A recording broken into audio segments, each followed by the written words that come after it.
अध्यक्ष महोदय, सोलापूर जिल्ह्यातील अक्कलकोट येथे काल म्हणजे परवा 12 जून 2025 रोजी फतेशीर शिक्षण संस्था आणि सकल मराठा समाजाच्या कार्यक्रमासाठी संभाजी ब्रिगेडचे प्रदेशाध्यक्ष प्रवीण गायकवाड हे त्यावेळेस तिथे त्या कार्यक्रमाला जात असताना अध्यक्ष महोदय, हा विषय महाराष्ट्रातील कायदा सुव्यवस्थेला धरून आहे. अध्यक्ष महोदय, या ठिकाणी इतकी हिम्मत की अध्यक्ष महोदय, या संभाजी ब्रिगेडचे अध्यक्ष प्रवीण गायकवाड, काय दोष होता यांचा, कुठलं कारण असावं?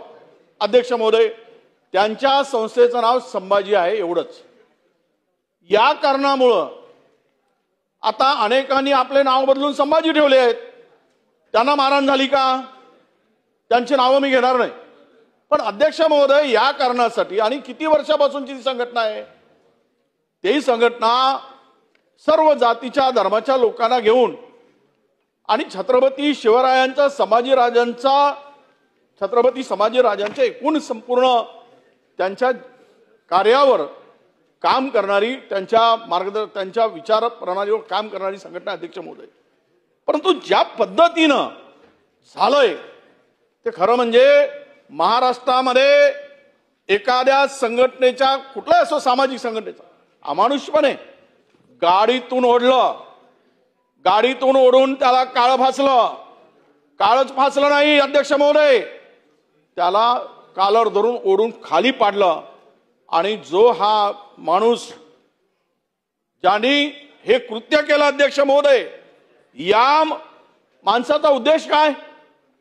आज आम्ही अनेक चॅनलमध्ये पाहत होतो. याची पार्श्वभूमी अध्यक्ष महोदय पूर्णतः गुन्हेगारी प्रवृत्तीची पार्श्वभूमी आहे.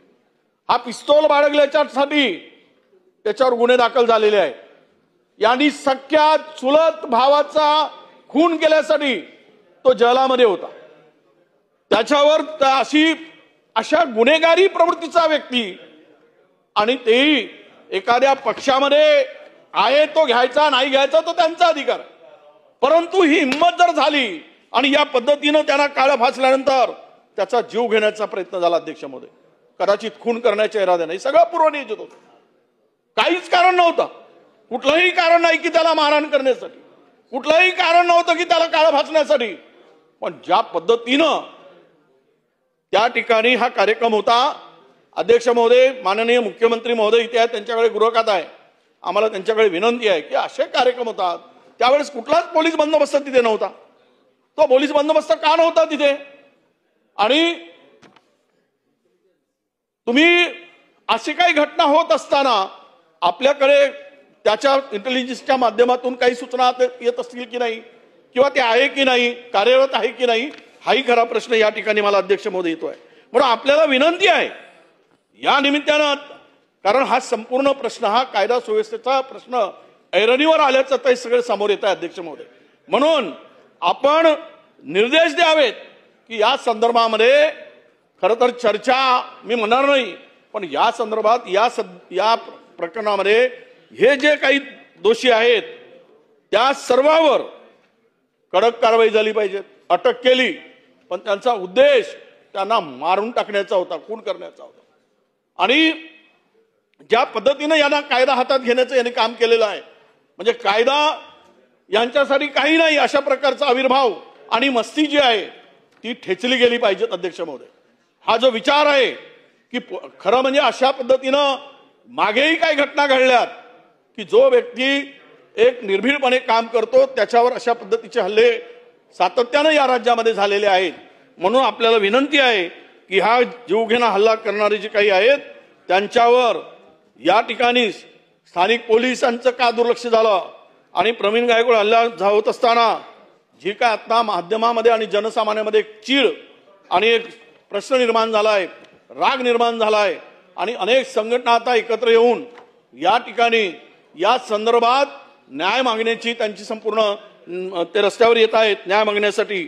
म्हणून याची सखोल चौकशी करून आपण हे काम या ठिकाणी कारवाई केल्याचं माननीय मुख्यमंत्री महोदयांनी या ठिकाणी निवेदन करावं अशी माझी त्यांना विनंती आहे अध्यक्ष महोदय. चला पुढे जाऊ.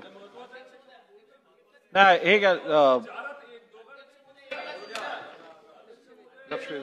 लक्षवेधी क्रमांक 1.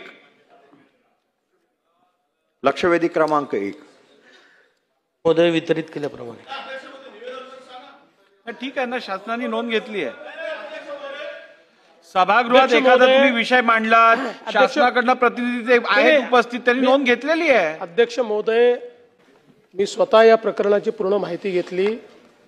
ही वस्तुस्थिती आहे की त्या ठिकाणी हे जे काही आरोपी आहेत त्यांनी अशा प्रकारचा हल्ला केला आणि तुम्ही संभाजी नाव का ठेवलं आणि छत्रपती संभाजी नाव का नाही ठेवलं असा काहीतरी वाद तयार करून त्यांच्यावर शाई फेकली. पोलीस तातडीनं त्या ठिकाणी पोहोचले. पोलिसांनी श्री गायकवाडांना ही विनंती केली की आपण या संदर्भात फिर्याद द्या. ते फिर्याद द्यायला तयार नव्हतं, तरी पोलिसांनी फिर्याद घेतली. फिर्याद घेऊन त्या ठिकाणी तात्काळ जे काही आरोपी आहेत त्यांना अटक करण्यात आलेली आहे.